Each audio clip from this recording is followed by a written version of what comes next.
ನಮಸ್ಕಾರ ವೀಕ್ಷಕರೇ, RK22 news Kannada ವಾಹಿನಿಗೆ ತಮಗೆಲ್ಲ ಸ್ವಾಗತ. ಹುಕ್ಕೇರಿ ಕೋರ್ಟ್ ಸರ್ಕಲ್ನಲ್ಲಿ ಇಂದು ಅಪಘಾತ.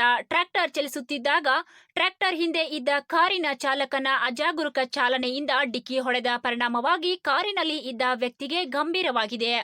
ಕಾರಿನಲ್ಲಿ ಮದ್ಯ ಕೂಡ ಇದ್ದದ್ದನ್ನ ತಾವು ನೋಡಬಹುದು. ಇದಕ್ಕೆ ಕಾರಣ ಹುಕ್ಕೇರಿ ಕೋರ್ಟ್ ಸರ್ಕಲ್ ಅಗಲೀಕರಣ ಕಾಮಗಾರಿ ಸಂಪೂರ್ಣವಾಗಿ ಮುಗಿದಿದ್ದರೂ ಟ್ರಾಫಿಕ್ ಸಿಗ್ನಲ್ಗಳನ್ನು ಅಳವಡಿಸಿಲ್ಲ. ಇಲ್ಲಿ ಪೊಲೀಸರು ಕೂಡ ಸರಿಯಾಗಿ ಕಾರ್ಯನಿರ್ವಹಿಸುವುದಿಲ್ಲ.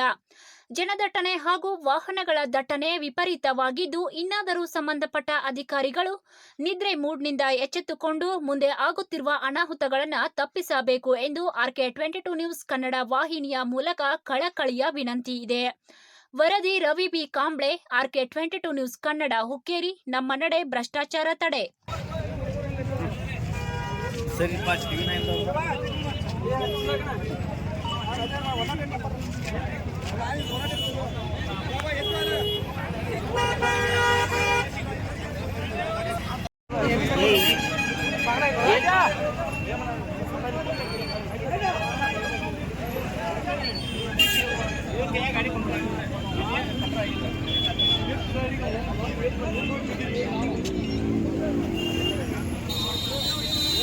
ಇದು ಹುಕ್ಕೇರಿಯ ಕೋರ್ಟ್ ಸರ್ಕಲ್.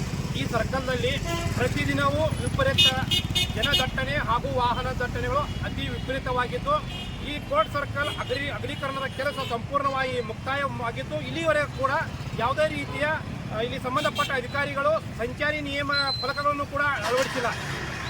ಹೀಗಾಗಿ ಇಲ್ಲಿ ಪ್ರತಿದಿನವೂ ಅಪಘಾತಗಳು ಒಂದಿನ ಆಗ್ತಾ ಇದೆ. ಅದು ಅಲ್ಲದೆ ಇಲ್ಲಿ ಸಂಬಂಧಪಟ್ಟ ಪೊಲೀಸ್ ಅಧಿಕಾರಿಗಳು ಕೂಡ ಸರಿಯಾಗಿ ಕಾರ್ಯನಿರ್ವಹಿಸುತ್ತಿರುವುದರಂತ ಒಂದು ದುರದೃಷ್ಟಕರ ಸಂಗತಿ ಅನ್ನಬಹುದು. ಇನ್ನಾದರೂ ಸಂಬಂಧಪಟ್ಟ ಅಧಿಕಾರಿಗಳು ಎಚ್ಚೆತ್ತುಕೊಂಡು ಮುಂದೆ ಆಗುತ್ತಿರುವ ಅನಾಹುತಗಳನ್ನು ತಪ್ಪಿಸಬೇಕೆಂದು RK22 ಮೂಲಕ ಕಳಕಳಿಯ ವಿನಂತಿ ಇದೆ. Ravi B Kamble, RK22 Kannada.